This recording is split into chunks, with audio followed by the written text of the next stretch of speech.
હવે જો આ એજન્ટને કામ આપી દીધું છે, હવે મને ઉતાર દેશે ત્યાં.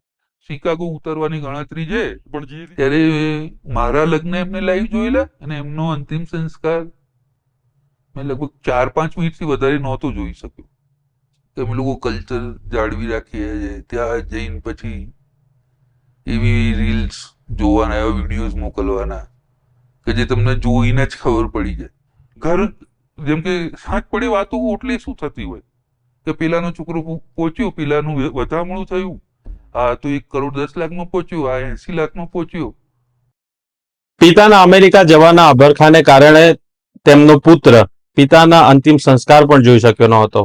આપણી સાથે એક એવું જ પાત્ર છે. પિતા અને પુત્રની આ પીડાદાયક કહાની વિશે આજે આપણે વાત કરીશું. તો તમારું બાળપણ કેવી રીતે વીત્યું એના વિશે સૌથી પહેલા વાત કરો. ક્યારે તમારા પિતાએ અમેરિકા જવાનું નક્કી કર્યું હતું?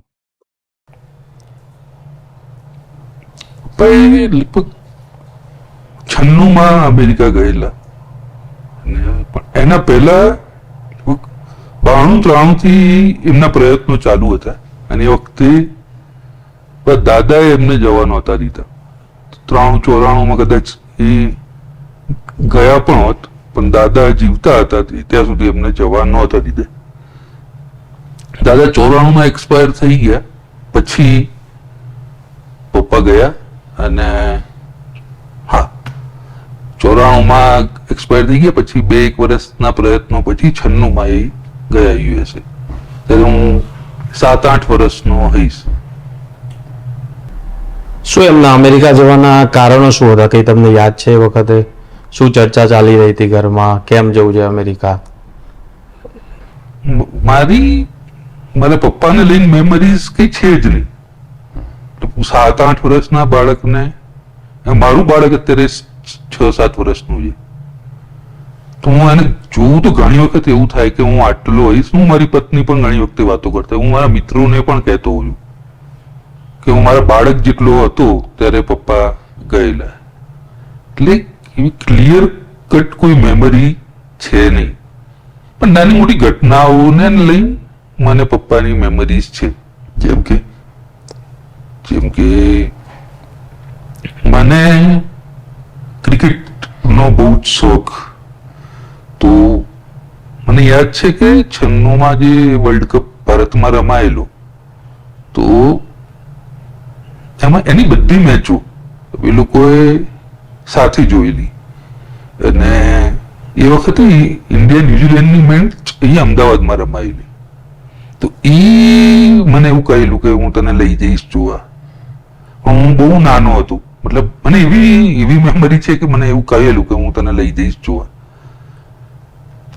પણ એ જ કે એટલા વર્ષના છોકરા અત્યારે મારી મેમરીઝમાં ખાલી એટલું યાદ છે કે એમને મને કહેલું, અને પછી હું ગયેલો નહીં જોવા. ખબર નથી કેમ નહીં ગયેલું, કેમ નહીં, પણ એ હતું કે એમને મને કહેલું કે ન્યુઝીલેન્ડ અને કદાચ ઓસ્ટ્રેલિયાની મેચ હતી અને નાથન એસ્ટેલ કરીને એમનો પ્લેયર હતો, એને સેન્ચુરી મારેલી. તો આ નાની મોટી ઘટનાઓ યાદ છે. ને આવું બધું આ ક્રિકેટ, અને પપ્પા એક મંદિરમાં જતા, તો એમના સ્કૂટર પર આગળ બેઠો હું અને મંદિર લઈ જાય.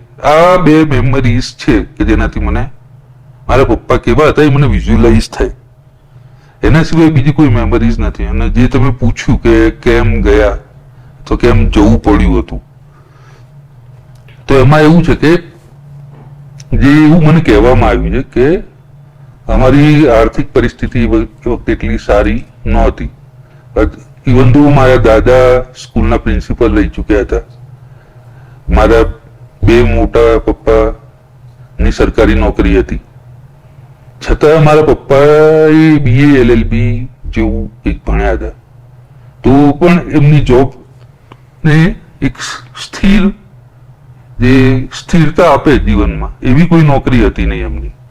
એટલે એક પૈસા કમાવાના અભરખા, અથવા અત્યારે હું આવા બધા શબ્દો વાપરી શકું કારણ કે હવે મને એ બધા શબ્દો કરપ્ટેડ લાગે છે કે પૈસા કમાવાના અભરખા, પણ એ વખતે મને એવું લાગે છે કે એ એમની માત્ર ને માત્ર જરૂરિયાત રહી હશે કે પૈસા જ ન હતા. કદાચ પૈસા માટે જ ગયા હશે અને એવું વિચારીને ગયા હશે કે હું, મારો નાનો ભાઈ, મારી કુટુંબની બહેનો, મારા કુટુંબના ભાઈઓ, અમને બધાને એક ફાઇનાન્શિયલી સ્ટેબિલિટી મળે ને અમે બધા કંઈક ઇન્ડિપેન્ડન્ટલી, અને જે રૂપિયાવાળી ચિંતા એમના આજીવન રહી એવી અમને ના રહે, એ કદાચ વિચારીને ગયા હશે. કેવી રીતે ગયા હતા એ કઈ તમને ખ્યાલ છે? એટલે એમાં પણ મારી પાસે સેકન્ડ હેન્ડ ઇન્ફોર્મેશન જ છે, કેમ કે પપ્પા જીવતા હતા ત્યાં સુધી મેં એમની સાથે આ પ્રકારની ચર્ચા કરી નહોતી, કારણ કે જ્યાં સુધી નહોતી ખબર પડતી ત્યાં સુધી પૂછી ના શક્યો. પછી મને જેવી સમજણ આવવા લાગી ત્યારે મને એવું થયું કે I don't want to him relive those moments, કે એ ઘટનાને ફરીથી એમને મારે જીવવા નથી દેવી. એટલા માટે મેં ઘણી બધી વસ્તુ એમને નહોતી પૂછી. પણ આ છે કે મને જે સેકન્ડ હેન્ડ માહિતી મળેલી છે, જે મારા કુટુંબ બીજનો છે કે પપ્પાના મિત્રો છે, તો એ લોકોનું એવું એક વર્ઝન છે કે, એટલે વર્ઝન કરતા એ વાત છે જ કે પપ્પા સાઉથની ફિલ્મના ક્રૂમાં કોઈ સાઈડ એક્ટર નું કેરેક્ટર માટે ના શૂટ માટે યુએસ ગયેલા અને પછી ત્યાંથી પાછા જ ના આવ્યા. મતલબ આ 90s માં આ પ્રકારની ઘટનાઓ ચાલતી હતી. કબૂતરબાજી એક શબ્દ એના માટે વપરાતો. એટલે કબૂતરબાજી શબ્દ પણ મેં છે, કદાચ મારી ઉંમરના કારણે બી હોઈ શકે. અમે 2005-6 માં આ શબ્દ, જયારે હું 18, 16, 17 વર્ષનો આવીશ ત્યારે આ શબ્દથી, પણ એ અમારા ઉત્તર ગુજરાતમાં કબૂતરબાજી શબ્દ છાપાવાળા વધારે વાપરતા હતા. અમારે ત્યાં એજન્ટ એવો શબ્દ વાપરે કે એજન્ટ આયા હતા લેવા માટે અને એજન્ટ લઈને ગયા તો એજન્ટે પહોંચાડ્યો. તો આ પ્રકારના શબ્દો જે છે કે કબૂતરબાજી અગેન કે છાપાનો જ શબ્દ, છાપાવાળાએ કોઈન કરેલો શબ્દ હોય અથવા મીડિયાએ કોઈન કરેલો શબ્દ હોય એવું લાગે જ મને, કે જે સામાન્ય જનતાની ભાષાનો શબ્દ જ નથી. ઓકે, હા. તો ત્યાં પહોંચ્યા પછી તમારી વાત કેવી રીતે થતી? પછી અહીંયા તમારું બાળપણ હતું, ધીમે ધીમે તમે સમજદાર થઈ ગયા હતા, તો માતા પિતા વગર તમારું કેટલું ચેલેન્જિંગ હતું? અહીંયા તમે કેવી રીતે જીવી રહ્યા હતા? હા, એટલે અગેન હું પહેલા ધોરણમાં હતો, પહેલા ધોરણમાંથી બીજા ધોરણમાં આવેલો ત્યારે પપ્પા ગયેલા અને એ વખતે તો કઈ ખબર પડે ના ઓબ્વિયસલી, પણ એવું હતું કે બીજા બધાના કરતા મારી પાસે અલગ વસ્તુઓ હોય.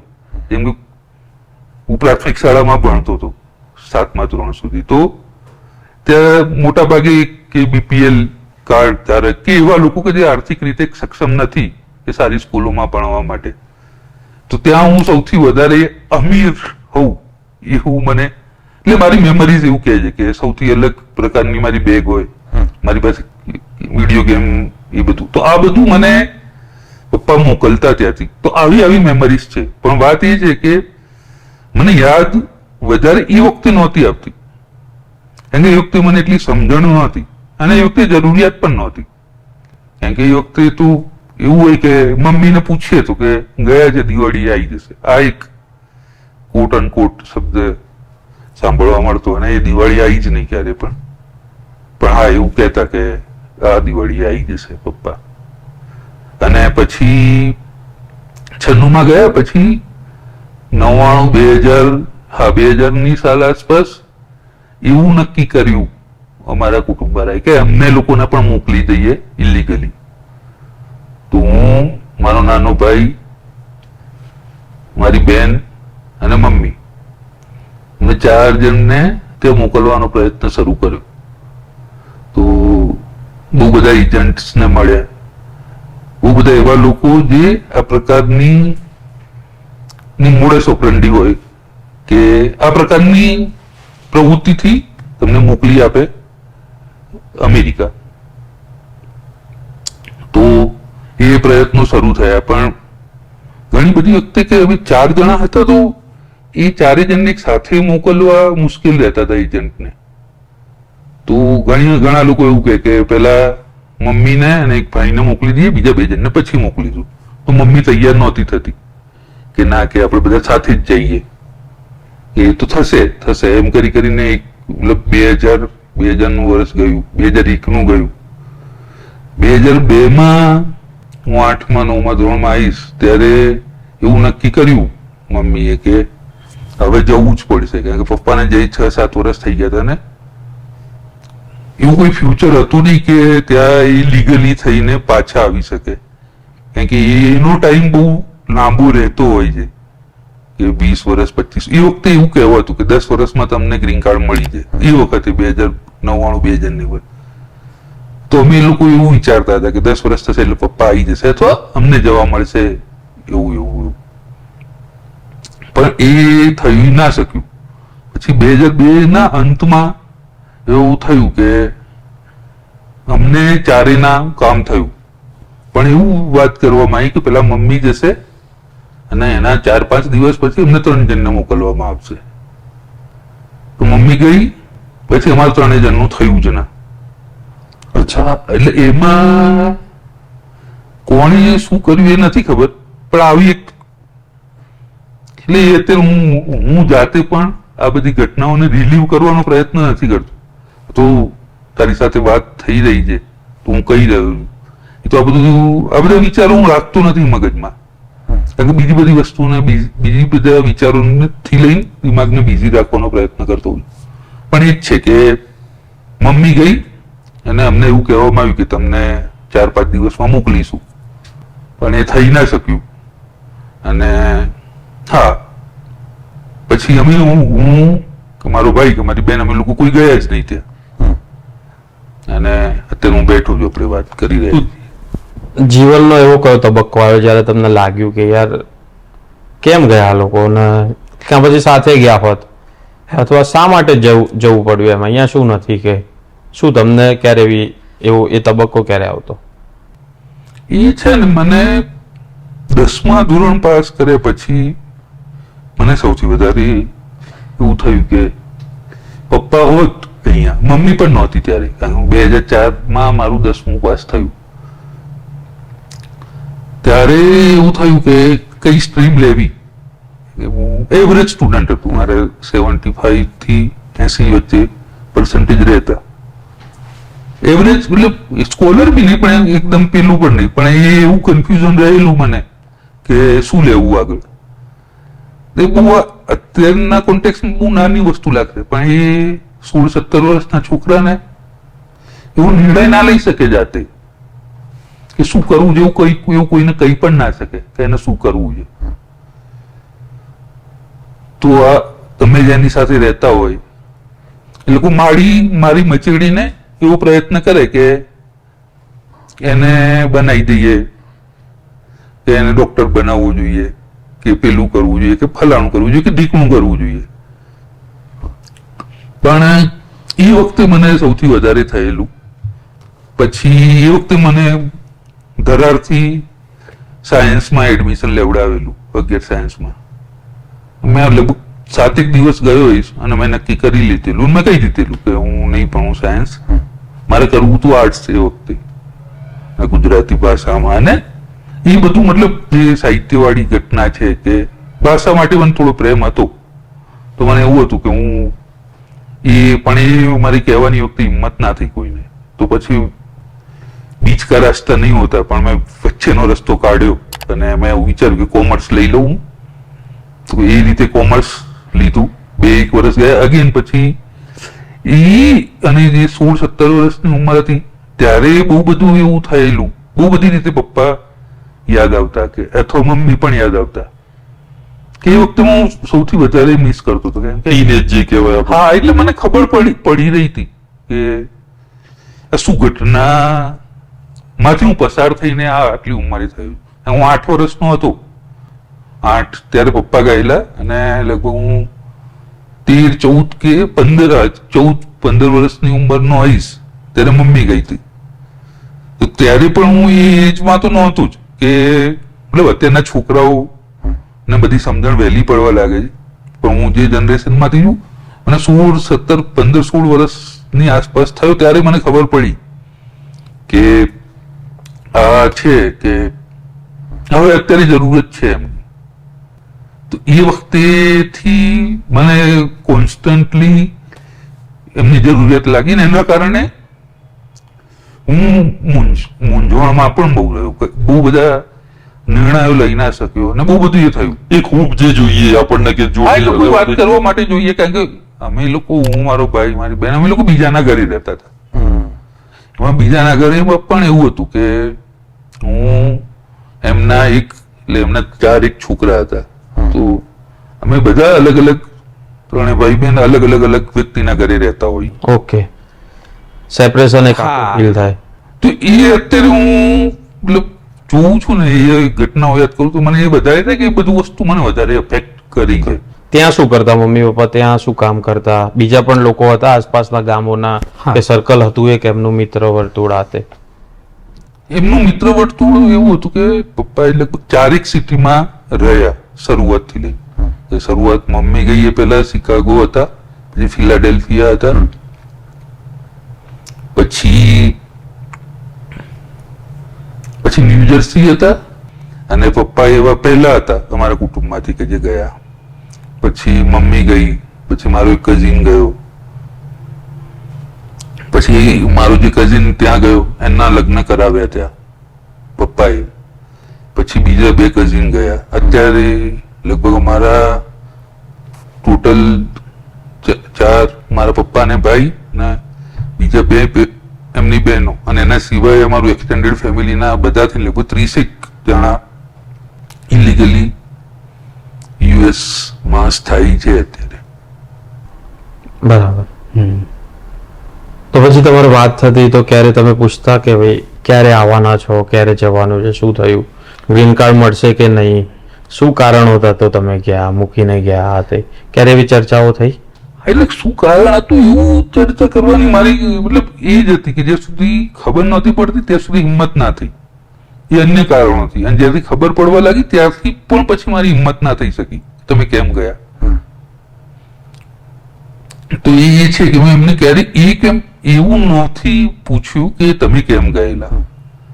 પણ હા, એ ચર્ચા થતી કે ડે ટુ ડે લાઈફની ચર્ચા થાય કે શું કરે છે, ક્યાં જોબ કરે છે, કેવું કામ છે, તેમના કેવા મિત્રો છે. ત્યાં વીકેન્ડ જેવું તો એમને લગભગ હતું જ ના.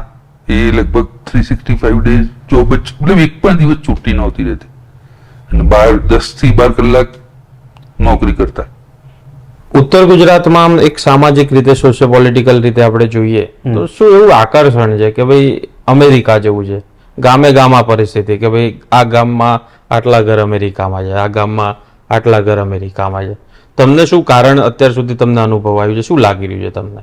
એટલે એને છે ફિઝિક્સ વાઇઝ જોવું જોઈએ કે જે 90 નો દાયકો હતો જયારે પપ્પા ગયા, ત્યારે એમને નોકરી જ નહોતી મળતી, અથવા એવું કોઈ આર્થિક ઉપાર્જનનું એવું કોઈ હતું નહીં કે એ કરી શકે. તો એક રૂપિયા કમાવાની ઘટના હતી કે ભાઈ રૂપિયા કમાઈને કુટુંબને ઉપર લાવવા માટે એ એક હતું. કારણ કે જે આખી ઇકોસિસ્ટમ હતી ઉત્તર ગુજરાત, અને બીજા કોઈ એવા રસ્તા પણ નથી. જે ઉત્તર ગુજરાતની વાત કરીએ કે જે કલોલ થી લઈને છેક આ બાજુ પાટણ સુધી, કે દરેક ગામમાં તમે જશો, અને જે હું જે એરિયાથી બિલોંગ કરું છું કે 42 પટ્ટી કડવા પાટીદાર 42 સમાજનું ગામ છે મારું. એ 42 ગામનો સમૂહ છે કડવા પાટીદાર લોકોનો. એ ગામમાંથી લગભગ દરેક ઘરમાંથી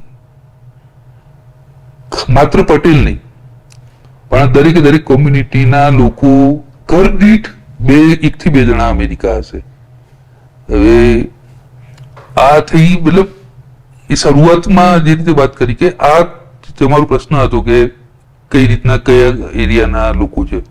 બીજી વસ્તુ એ કે શરૂઆતમાં એવી રીતે જતા હતા, પછી જે મારી જનરેશન છે તો અમારા લોકોમાં એવું હતું કે જે પપ્પા અમેરિકા હોય તો છોકરાઓને એમને, મતલબ જે રીતે હું મોટો થયો એવી રીતે હું એક્સેપ્શનલ કેસ નથી.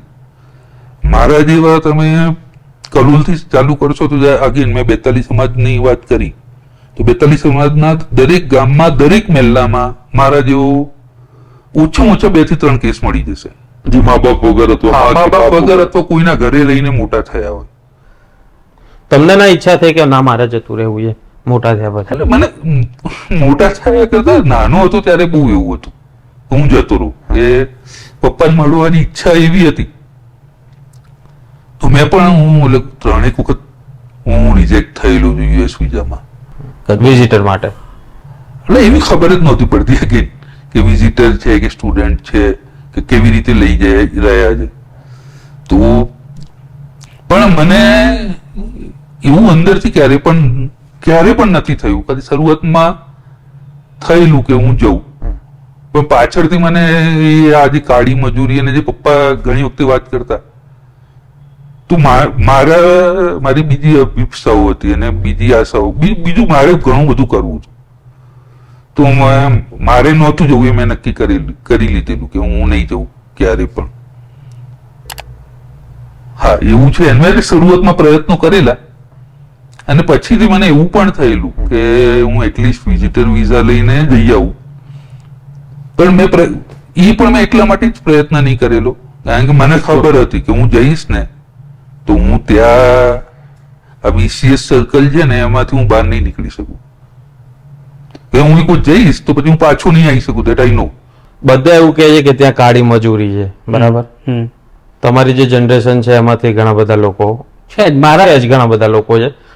તો શું એ વસ્તુ આકર્ષી રહી છે? શું દેખાદેખી છે એકબીજા, આ ઘરમાંથી આ છોકરો ત્યાં ગયો, પેલા એ ફોન કર્યો કે અહીંયા તો આવું છે, આવી જા, એ વાળી વાત છે? કે પછી ગામમાં પાછા આવે અને શોભાયાત્રાઓ મોટી નીકળે, ગામની સ્કૂલમાં આટલી વસ્તુ દાન કરી કે હોલ બનાવ્યો, ગામના મંદિરમાં તકતી લાગી, અમેરિકા વાળા ભાઈ તરફથી આટલા રૂપિયાની ભેટ, તો આ બધું જે એ બધી વસ્તુ મેટર કરે? આ બધી વસ્તુ, દરેક વસ્તુ જે તમે વાત કરી, દરેક વસ્તુ એક રીતે મેટર કરે છે. કે એક તમારો સામાજિક હોદ્દો, અત્યારે તો એવું નથી રહ્યું, એટલે હું નાનો હતો 18-20 વર્ષનો હતો ત્યાં સુધી એવું હતું કે તમારો સામાજિક તમે હોદ્દો વધી જાય, તમારી ઇજ્જત વધી જાય, લોકો તમને અલગ રીતે જોવા લાગે. ભલે મારા પપ્પા અમેરિકા હોય તો ભલે હું ભણવામાં કઈ બી કરતો હોઉં, હું કોઈ કામ ધંધો ના કરતો હોઉં, સવારથી ઉઠી સાંજ સુધી રખડી ખાતો હોઉં, તો બી મારા લગ્ન થઈ જાય. એના બાપા અમેરિકા? કેમ કે એ વખતે એવું કહેતું કે 1/50 થઈ જાય ને. $50. અત્યારે 1/90, મતલબ 90 પહોંચવા આવ્યું. પણ એ 1/50 વાળી જે ઘટના છે ને એ સૌથી વધારે લોકોને આકર્ષતી હતી. અને બીજું એ પણ હતું કે જે પિયર પ્રેશરની વાત કરી, કે ઘણા બધા લોકો એટલા માટે પણ, ઘણા બધા તો નહીં, બહુ ઓછા લોકો એવા છે કે જે એટલા માટે અમેરિકા ગયા કે એમના કુટુંબમાંથી પણ એક વ્યક્તિ જવું જ નહીં તો એમના છોકરાના લગ્ન નહીં થાય. એક સમય સુધી તો એવું હતું કે હવે 42 સમાજમાં છોકરાના લગ્ન જ ના થાય, ભલે ડોક્ટરો હોય કે સારી MNC કંપનીમાં નોકરી કરતો હોય, ગમે તે પરિસ્થિતિ હોય, પણ જો એના કુટુંબમાંથી કોઈ વ્યક્તિ અમેરિકા નથી અથવા એનું ઇમિડિયેટ રિલેટિવ કોઈ અમેરિકામાં નથી તો એના લગ્ન જ ના થાય. અત્યારે એ થોડું બદલાયું છે, પણ હું લગભગ 10-12 વર્ષ પહેલાની વાત કરી રહ્યો છું, 10-12-13 વર્ષ પહેલાની. અને અત્યારે એવું છે કે હજી પણ અપરઘાત તો સખત છે. અત્યારે જે પરિસ્થિતિ છે, અત્યારે હાલની ઘડી કે જે આ ટ્રમ્પ વાળી ઘટના ઘટી રહી છે, જે આ ડંકી રૂટ છે કે જે મેક્સિકો વાળું, કે આટલું બધું એક્સપોઝ નહોતું. આજથી 5 વર્ષ પહેલા જે ઇનર સર્કલમાં જ ખબર હતી, જે તમે ઉત્તર ગુજરાતના કોઈ ગામમાં જઈને વાત કરો તો એ લોકોને જે અત્યારે છાપાઓમાં લખાય છે બધી વાતો મેં સાંભળેલી છે કે એમાં કોઈ એવું કઈ નવું નથી આવી રહ્યું કે જે મેક્સિકો રૂટ છે કે તમને કેનેડા થઈને લઈ જાય કે તમને કોઈ કલ્ચરલ ગ્રુપમાં તમને રિપ્રેઝેન્ટેટિવ બનાવીને લઈ જાય. આ બધું જ ચાલતું હતું, પણ હવે બધું છેલ્લા 4-5 મિનિટ 3 વર્ષમાં બહુ એક્સપોઝ થયું છે કે જેનાથી લોકોને ખબર પડી છે. પણ આ બધી વસ્તુ છેલ્લા ઘણા વર્ષોથી થઈ રહી છે, એવું છે. તમારા પિતાનું નિધન કેવી રીતે થયું? તમને કેવી રીતે સમાચાર મળ્યા? તમે ક્યાં હતા? એટલે પહેલેથી તબિયત કઈ એવી નાજુક હતી કે અચાનક બનેલી ઘટના હતી? આ વિષય પર હું વિચારું એટલે વિચારતો જ નથી ઘણા ટાઈમથી. 3 વર્ષ થઈ ગયા અને યાદ છે કે હું એક્ઝેક્ટ ડેટ ને એ બધું નહીં કહું, કેમ કે મારી આઈડેન્ટિટી મારી રિવીલ નથી કરવી. પણ એક નવેમ્બર ડિસેમ્બરનો એક પર્ટિક્યુલર રાતના 1:30 વાગે મારા ભાભી છે ત્યાં, કે જે મમ્મીની સાથે જે મારો કઝિન ગયો હતો, પપ્પાએ જેના લગ્ન કરાવેલા, એ ભાભીનો રાત્રે 1:30 વાગે ફોન આવ્યો અને રિંગ જોઈને જ મને થયું કે કંઈક અલગ. ફોન ઉપાડવું પહેલા જ આવ્યો જ અસ્યોર્ડ કે કંઈક એવું થયું, એવી કોઈ ઘટના ઘટી છે. તો ભાભીનો આટલા વાગે ફોન આવે ના. મેં ઉપાડ્યો અને સીધા રડવા લાગ્યા અને હું એ રડવા લાગ્યા એમાં મને ખબર પડી ગઈ કે પપ્પા નથી જ એવું. એટલે ખબર નહીં કઈ રીતે ખબર પડી મને. અને હું ઊભો તો પડ્યો સીધું, મતલબ લિટરલી મારા પગનું બેલેન્સ ના રહ્યું ને, રડ્યો પણ ના, પણ એ પડી ગયો. પછી મને કઈ ખબર ના રહી. 7-10 મિનિટ જેવું બધું બ્લેન્ક થઈ ગયેલું. કેમ કે આ વાત થઈ એના 10 દિવસ પહેલા જેવી વાત થઈ હતી કે ગ્રીન કાર્ડની પ્રોસેસ ચાલુ હતી અને કે ભલે થાય કે ના થાય, આ દિવાળી કે અમે તારી સાથે જ કરવાના છીએ. અને એના 10 દિવસમાં જ આવા સમાચાર આવેલા ને એવું કહેલું કે હું વિચારતો હતો કે અમદાવાદ શિફ્ટ થઈ જાઉં. તો મને અમદાવાદમાં મકાન પણ લેવાની બધી ગણતરી હતી એમની, કે ભાઈ હું એ વખતે વિચારતો હતો કે હું જ્યાં મોટો થયો એ જ ગામમાં ને એ જ કરી રહેતો હતો. પણ એ વખતે હું એવું વિચારતો હતો કે હવે થઈ જશે મારું, જે મારી ઈચ્છાઓ છે એ બધી થઈ જશે. વાઈફ સાથે પણ પપ્પા એવી વાત કરી કે તમે લોકો જોઈ રાખો, ઘર કરી લઈશું આપણે. અને આ 7-8 મિનિટમાં 7-8 મિનિટ પછી 7-8 મિનિટ સુધી તો મને ખબર જ નથી કે શું થયું.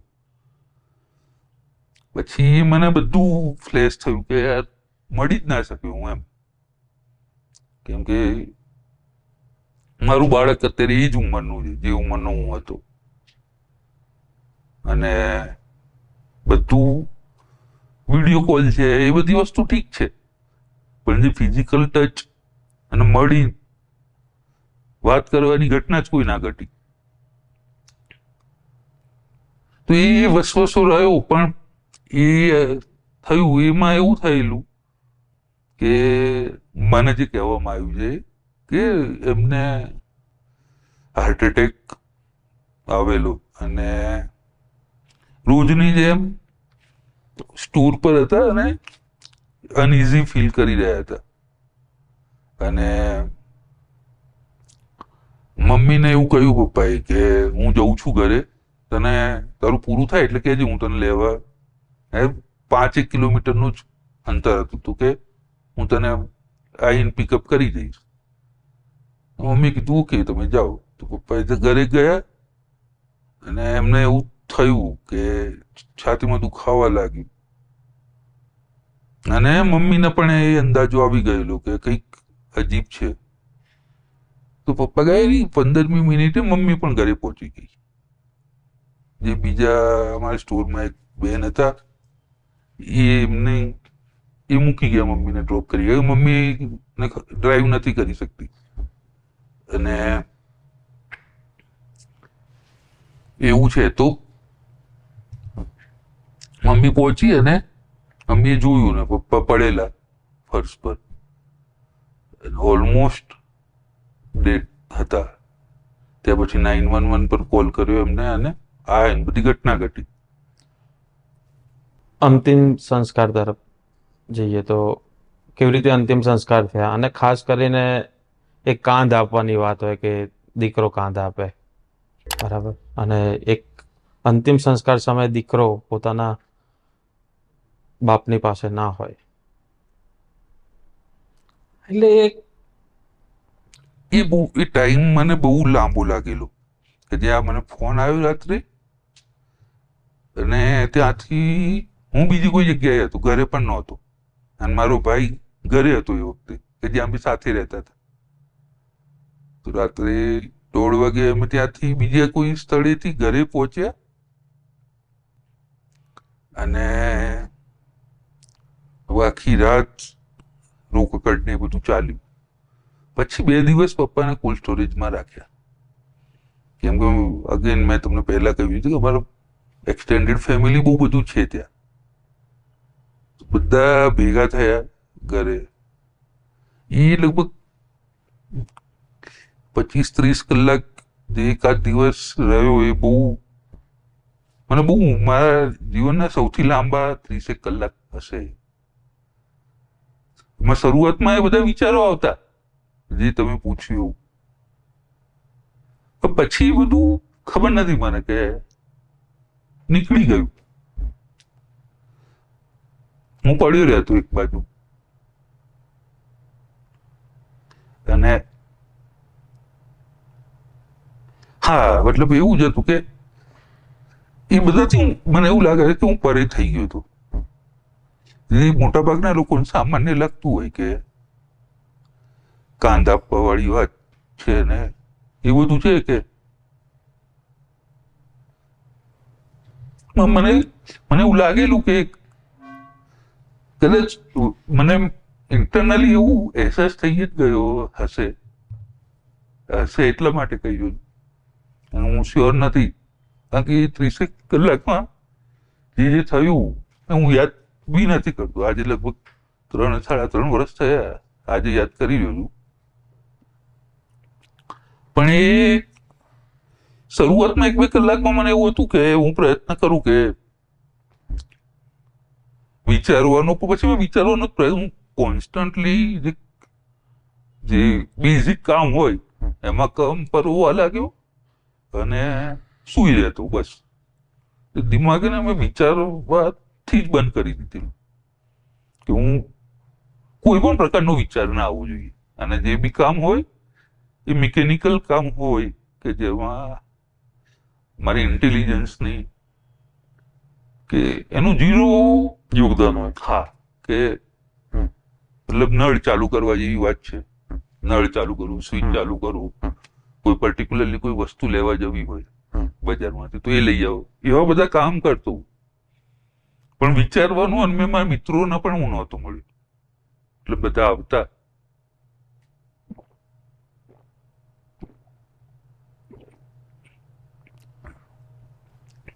અંતિમ સંસ્કારમાં એવું જ છે કે બધા આવતા મિત્રો મને મળવા, પણ હું વાત જ નહોતો કરતો. ત્યાં તમે આ બધું અહીંયા ઓનલાઈન તમે ઘરે બેઠા જોયું કે? એટલે છે કે એ પછી એવું એ મારે નહોતું જોવું અને જોયું પણ નથી. પણ એના કેવું હોય કે જે રીતે મારા લગ્ન થયેલા તો મારા લગ્ન પપ્પાએ લાઈવ જોયેલા ત્યાં. જે આ લાઈવ વાળી ઘટના છે એ બહુ મને એવું લાગે છે કે હવે યાર હું અહીંયા લગ્ન કરી રહ્યો છું, મારા બાપા ત્યાં બેસીને જોઈ રહ્યા છે અને ત્યાં રડી રહ્યા છે, અને મને પણ હું વખા લગ્નની પ્રોસેસમાં જયારે જે કહેવામાં આવે કરતું અને એમાં વચ્ચે મને વિચાર આવે ને તો પાછું ઢીલો થઈ જાઉં. તો એ વખતે પણ હું એવો પ્રયત્ન કરતો હતો કે હું એક્સપ્રેસ ના કરું કે શું થઈ રહ્યું છે ઇન્ટરનલી. તો હવે લાઈવ વાળી વાત એટલા માટે છે કે મારા લગ્ન લાઈવ જોયા, મારા ભાઈના લગ્ન લાઈવ જોયા, પછી મારી વાઈફનું શ્રીમંત હતું એ મેં ના પાડી દીધી. મેં કીધું આ તમારે લાઈવ જોવાનું નથી, તમારે જોવું હોય મારું બાળક આવે એને તમારે જોવું હોય તમે ઇન્ડિયા આવશો તો મતલબ એટલે એવું થોડું મેં એમના 2-4 મહિના એવું ચલાવ્યું. પછી મારું બાળક આવ્યા પછી મને ખબર પડી કે આ નહીં આવો ક્યારે પાછા. એટલે હું ઇન્ટરનલી મને ખબર હતી. ભલે હું અત્યારે કઈ બી વાત કરતો કે આ દિવાળી આવતી દિવાળી, પણ એક સબકોન્શિયસલી એના બહુ બધા કારણો છે. એક તો આ રૂપિયાનો લોભ છે, 1/80 થતા હોય. પછી બીજી વસ્તુ એ છે કે એ જે અમેરિકન લાઈફસ્ટાઈલ છે ને, જે અમેરિકન બી નથી, પછી ઇન્ડિયન અમેરિકન લાઈફસ્ટાઈલ છે, જે રિયલ અમેરિકન લોકો જે જીવે છે એનાથી આપણા લોકો ત્યાં અલગ જ ગેટવાઇઝેશનમાં જીવતા હોય. કે અહીંયા જેવા જે રીતે ગ્રુપ છે એનાથી પણ બહુ વિકૃત રીતે લોકો એક સાથે રહે છે. તો પેલું કલ્ચર જાળવી રાખવાના પેલા એક તંબુમાં જીવે છે. એટલે એમને એવું છે કે અમે લોકો કલ્ચર જાળવી રાખીએ, ત્યાં જઈને પછી એવી રીલ્સ જોવાના, એવા વિડીયોઝ મોકલવાના કે જે તમને જોઈને જ ખબર પડી જાય. અને એવા વિડીયો આપણને મોકલે અને કે આ લોકો કલ્ચર સાચવી રહ્યા છે ને, એ બધી વાતો, એવી બધી સૂડો વાતો, અને એ આખી સૂડો ઘટના છે કે જે આ બધી વસ્તુઓનું મૂળ વાત એ છે કે પપ્પાનું આવું થયું ત્યારે મારા લગ્ન એમને લાઈવ જોયેલા અને એમનો અંતિમ સંસ્કાર મેં લગભગ 4-5 મિનિટથી વધારે નહોતો જોઈ શક્યો. અને એમાં એક વેબસાઇટ એ લોકોએ બનાવેલી. એ લોકોનું ત્યાં એવું છે ક્રિમિનેશન સેન્ટર હોય, તેમાં મૂકેલું હોય કે ભાઈ ઇવેન્ટ પ્રમાણે કે ભાઈ આ તારીખે આમનું આ ઘટના છે, એમનું આ રીતે અંતિમ સંસ્કાર થવાનું, તો તમારે એમના કોઈ મેસેજ લખવો હોય, એમના વિશે કોઈ સારી વાત લખવી હોય, તમારે એમના સાથેના ઇમોશન્સ જે તમે અટેચ હતા, તો આવું પપ્પાનું કરેલું એ લોકોએ અને એ વેબસાઇટ ઉપર મૂકેલું. તો હું જોતો તો એ વાંચતો હતો. તો એ જ કે બહુ એ જે કહેતા હતા એમનો, જે ત્યાં અમેરિકામાં એવું છે કે તમારે એક બહુ નાના અક્ષર લઈને તમારું નામ બનાવી દે, તો એ જે થી સંબોધિત કરતા હતા. તો 100 થી 125 લોકો એવા લોકો સૌથી મોટા ભાગના નોન ગુજરાતી લોકો હતા, કે નોન ઇન્ડિયન લોકો હતા, નોન ગુજરાતી પણ નહીં. એમને મેસેજીસ લખેલા અને કે આ બહુ સારા વ્યક્તિ હતા ને બધું. પણ મૂળ વાત એ છે કે હું લાઈવ જોઈ જ ના શક્યો. અને એવી રીતે હતું કે જેમ કે કોઈ વર્લ્ડ કપ ફાઇનલ ચાલતી હોય તો કે 40-50 લોકો બેસીને જોતા હોય, એ રીતે એક બાજુ માતમનો માહોલ હતો. એટલે મારે ઇન્ટરનલી એટલે બધા અમારા ઘરના હોલમાં 20-25 જણા ટીવી પર લાઈવ જોતા હતા. હું સુઈ ગયેલો અંદર જઈ, મારે નહોતું જોવું. પણ આ એક આવું દ્રશ્ય હતું અને હું જોયું એટલે કાંધ આપવાની વાતથી શરૂઆત થયેલી. પણ એ મને ખબર હતી કે આ ઘટનાનો સાક્ષી હું નહીં બનું પહેલેથી. તમારા પિતાને તમે આજે એક સવાલ પૂછવા માંગતા હો તો તમે શું પૂછો? કઈ ન પૂછું પપ્પાને. એમનાથી મને એવું કઈ છે જ નહીં. એ નહીં આવી શકે અને કારણો બી હશે, પણ મને એવું કઈ છે નહીં એવું કે હા હું એવો પ્રયત્ન કરીશ કે મારા બાળક સાથે એવું કઈ ના થાય કે હું એનાથી દૂર રહું. અત્યારે જે લોકોને જવું છે, તમારા જ બાળકો છે, આવનારી પેઢી ભવિષ્યમાં જશે, કોઈ પણ રીતે જશે. અત્યારે હાલ લોકો જઈ રહ્યા છે, આ બધા સમાચારોની વચ્ચે પણ લોકો જઈ રહ્યા છે. એક તરફ અમેરિકાથી લોકોને અહીંયા આગળ પ્લેનના મારફતે મોકલાઈ રહ્યા છે, હાથમાં હથકડી બાંધી છે, પગમાં બાંધી છે, છતાં લોકોને જવું છે. તો આ અભરખા વિશે તમે શું કહેશો? શું લોકોને તમારે શું કહેવું છે? મારે તો કઈ કહેવું નથી, સાચી કહું. મારે અમેરિકા નહીં જવા કારણો મારું અંગત કારણ હતું. પણ એ જે લોકો જઈ રહ્યા છે એ લોકોની સરફેસ લેવલ પર એમના વિચારોને સરફેસ લેવલ પર વિચાર્યા, મતલબ વગર ડીપ ડાઈવ કરીએ કે એ લોકો કેમ જઈ રહ્યા છે, તો તમે ને હું બધા જાણીએ કે અહીંયા શું પરિસ્થિતિ છે. બધા ગમે તે પ્રકારની વાતો કરતા હોય. મારું એક્સટેન્ડેડ એટલે મારા મહેલાનો મારી ત્રીજી પેઢીએ મારો ભાઈ થતો પરમ દિવસે જ પહોંચ્યો યુએસ આ ઘટનામાં. એટલે આઈ નો કે એ કેમ ગયો છે. એ 70 દિવસથી એ દુબઈ હતો. પછી મેક્સિકો લાઈનમાં અત્યારે આ પરિસ્થિતિમાં મેક્સિકો લાઈનમાં એ લગભગ 20-22 દિવસ. એટલે કેમ જેવું છે બધાને ખબર છે. એ અનરિટર્ન જેવું છે કે એ પણ હું મતલબ મૂળ એ જ છે કે અહીંયા એ લોકોને ઓપોર્ચ્યુનિટીઝ નથી મળતી, અથવા એ લોકો રૂપિયા નથી કમાઈ શકતા, જે મૂળભૂત વાત છે. એટલે એટલા પણ નથી કમાઈ શકતા કે એમનું ગુજરાન ચાલે. જો અગર ગુજરાન ચાલતું હોય, મને તો એટલી મારા આટલા વર્ષના અનુભવ પડતી એટલી ખબર પડે, તમારું ડે ટુ ડે નું રૂટીન ચાલતું હોય ને, તો હું વધારે પેલામાં ના જાઉં કે હું આટલા બધા પૈસા કમાઈ લઉં. મતલબ એ મોટા ભાગના લોકોની આકાંક્ષા હોય કે ભાઈ હું આવું થઈ જાઉં, પણ એ નથી થતું. મતલબ આ એક્સટેન્ટ સુધી નથી જતું હતું. આ એક્સટેન્ટ સુધી ત્યારે જ જતા હોય છે લોકો કે એમની પાસે અહીંયા કઈ ઓપ્શન ના દેખાતો હોય. આ એક છે. બીજા એવા લોકો છે કે જે લોકોએ જીવનમાં અહીંયા કઈ કામ જ નથી કર્યું. ઈઝી મની વાળી વાત છે ત્યાં જઈને. ના ઈઝી મની બી નહીં. કેવું છે, એવા બહુ બધા એક્ઝામ્પલ છે. એ તમે ઉત્તર ગુજરાતમાં 42 સમાજના ગામોમાં તમે કોઈ બી જાઓ ને, તો છોકરો આપણે બધા શું પૂછીએ કે તમારે શું કરવું છે જીવનમાં. 11મા 12મા ધોરણના કોલેજના વિદ્યાર્થીઓને પૂછીએ કે તમારે શું કરવું છે, તો એમના પાસે એવું કોઈ વિઝન જ નથી.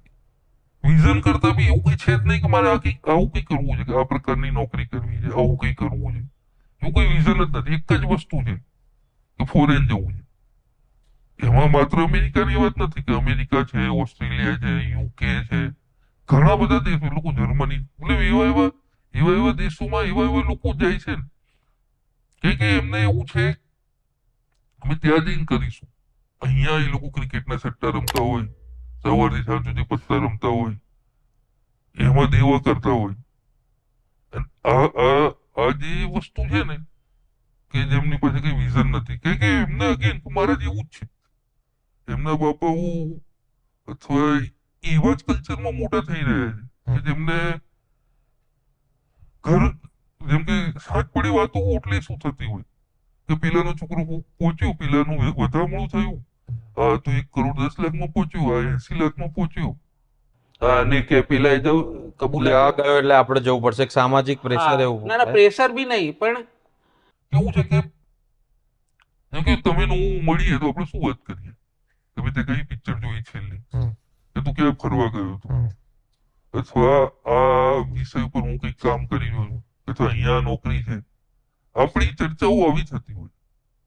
અમારા 42 ગામોમાં એવું છે, 42 કરોડપતિના ગામોમાં કે ઓટલા ઉપર આજ માત્ર ને માત્ર આજ ચર્ચાઓ થતી હોય કે પેલાનું અમેરિકા પહોંચ્યું, પેલાનું વધામણું હતું. આ બધા શબ્દો કોટ એન્ડ કોટ, મતલબ આના સિવાય તમે કોઈ જગ્યાએ રિલેટ જ ના કરી શકે. કબૂલાત છે, વધામણું છે, કે એડન્કીમાં નોકરી કરે, પેલાના ઘરે રહ્યો એટલા દિવસ, આખીની અલગ ડિક્શનરી થઈ ગઈ શબ્દોની. એટલે આ બધું છે ને કે આ પ્રકારના તમે શબ્દો સાંભળતા હોય એટલે તમે બીજું કઈ વિચારી જ ના શકો. અને તમારા આજુબાજુ વાળા લોકો શું કરતા હોય આ બધું, આના વિચારોમાં તમે તમારે ભણવા, કારણ કે તમારા સબકોન્શિયસલી તમને એવું જ છે કે મારે તો અમેરિકા જવાનું છે. તો જે વસ્તુ તમે કરી રહ્યા હોય એ વખતે એમાં તમે ફોકસલી કામ ના કરો, ભણતા હોય કે નોકરી પણ એવી ના શોધો કે જેમાં તમને શારીરિક ને માનસિક મળે. ના, સ્ટેબિલિટી કરતા બી કે એવું બતાવવા માટે કે હું નોકરી કરું છું, કે શારીરિક માનસિક શ્રમ પડતો એવી નોકરી જ ના કરું તમે. અને એમાંથી તમને કોઈ ગ્રોથ ના દેખાય. આપણે તો જવાનું જ છે. હા કે આપણે તો ભાઈ અમેરિકા જ જવાનું છે. હવે જો આ એજન્ટને કામ આપી દીધું છે, હવે મને ઉત્તર દેશે તે શિકાગો ઉતરવાની ગણતરી છે. પણ જે રીતે કહેવાય છે એ રીતે પહોંચાતું નથી. એટલે એના પર જ આવું છું કે આ ઘટનામાં જ બધા લોકો આ જે 90% લોકોની આ માનસિકતા છે કે અમારે તો જતું રહેવું છે કે એમાંથી બહુ બધા લોકો પહોંચી પણ જાય છે. ઘણા નથી પણ પહોંચી શકતા. હા ઘણા નથી બી પહોંચતા, પણ પહોંચી જાઓ. હું જે મેં અગેન વાત કરી કે પપ્પા ગયા ત્યારે હું 8 વર્ષનો હતો તો અમારા ક્લાસમાં 30-32 જણા હતા. એ 30-32 માંથી અત્યારે 25 જણા મતલબ ઇન્ડિયાની બહાર. એ 25 માંથી ઓછામાં ઓછા 20 જણા ઇલીગલી હશે. એટલે આ તો આ બહુ નાની સેમ્પલ સાઇઝ થઈ અને આ મારું પર્સનલ વાત છે. આવા અનેક વાતો છે. અનેક વાતો અને દરેક મહેલાની એક વાત છે. દરેક ગામની વાત નહીં કરતો. મહેલાની. હા દરેક મહેલામાં મારા જેવા વ્યક્તિઓ તમને પહેલા પણ કીધું એ રીતે કે તમને અનેકો મળી જશે અને એ બધાને એવું જ છે કે ભાઈ અમારે જતું રહેવું છે. હવે જે મેં તમને હમણાં વાત કરી કે મારું એક કઝિન હમણાં પહોંચ્યો 4 દિવસ પહેલા, એ મારાથી લગભગ 3-4 વર્ષ કે 5 વર્ષ નાનો હશે.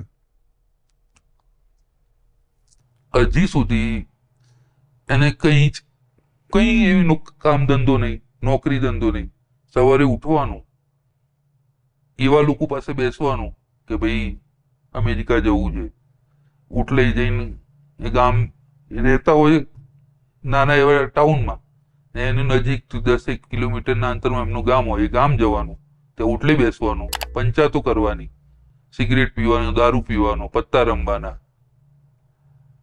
ક્રિકેટ ચાલતી હોય તો ક્રિકેટ પર સટ્ટા રમવાના, ઘરે આવીને સુઈ જવાનું, પછી ફરી. હા એટલે આ જ એમનું રૂટીન છે. હવે મારાથી નાનો 3-4 વર્ષ નાનો હશે, કહું છું કે 70 દિવસે માણસ દુબઈ બેસી ગયો. એટલે આ કયા લેવલનું એમના માનસિકતામાં ઘર કરી ગયું છે કે ભાઈ, અને ત્યાં જઈને એમને એવું એ બી એ લોકો ક્લિયર નથી કે ત્યાં જઈને શું કરશે.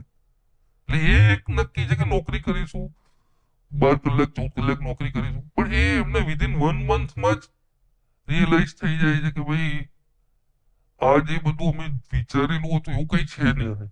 અને પછી પાછું એવું હતું નથી. હા પાછું આવવામાં તો જે પપ્પા ના આવી શકે. પપ્પાને તો એવું હતું કે એક લેવલ પછી પપ્પા 8.5 લાખ રૂપિયામાં ગયેલા 96માં. એ પણ અલગ ઘટના છે કે એમને 8.5 લાખ રૂપિયા ભેગા કરતા કરતા નાકે દમ આવી ગયેલું. પણ એ પપ્પા એ લોકો 4-5 વર્ષમાં રિકવર કરી લીધા હતા. અને પછી સારું એવું એમને કર્યું એમની રીતે. પણ વાત એ છે કે આ જે ભાઈ મારો પહોંચ્યો એનું અહીંયા 1 કરોડ 20 લાખ રૂપિયા દેવું હતું. 1 કરોડ 1.25 કરોડ રૂપિયા ખર્ચીને ત્યાં ગયું. હવે આ જે ટોટલ છે આ સર્કલમાંથી બહાર નીકળતા 45 એટલે 45 તો થઈ જ જશે. 30, 32, 34 વર્ષનો હશે.